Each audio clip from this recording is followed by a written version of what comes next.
is that the more I grow spiritually, the more I realize I don't know.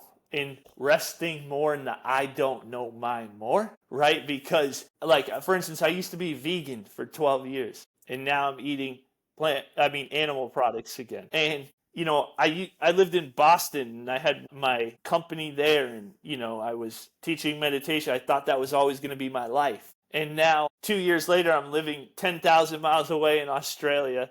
I'm not vegan anymore. And so, I'm sitting here saying this, just also wanting to say that, what do I know, right? Again, we want to be in that I don't know mind more, right? My teacher once said to me, I remember I was like, I didn't know what the spiritual ego was until I was made aware of it. But there was a period of time where I had a spiritual, like, and probably still do, but really it was like I had this spiritual ego that always felt like I needed to one up, right, the people I was in conversation with. And I remember I was explaining this to one of my teachers, Ali Bogard, who's played a huge role on my spiritual journey.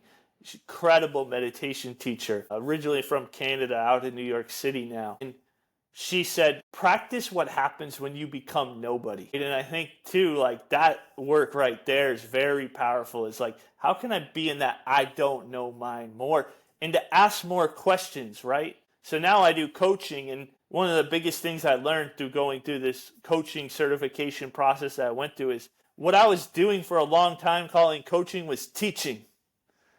Right? And so now I've learned how to get really curious and ask better questions and not just assume, right, that I know, because if I'm being honest with myself, I don't really know anything. Again, 2 years ago, I thought my life was going to look one way, and I believed this whole set of beliefs that now I don't believe, and my life looks an entirely different way. And so I think just resting inside of that I don't know mind more, and also, I think self-inquiry work is really powerful, like the work of Byron Katie, right? And she talks about, like, suffering really just being the unquestioned mind, right? And so just being able to get more into that work of self-inquiry, right? Learning how to love all parts of ourselves more and to rest more in the I don't know mind. I think that if somebody was to do all those three things, you'd find yourself in a pretty good place in life.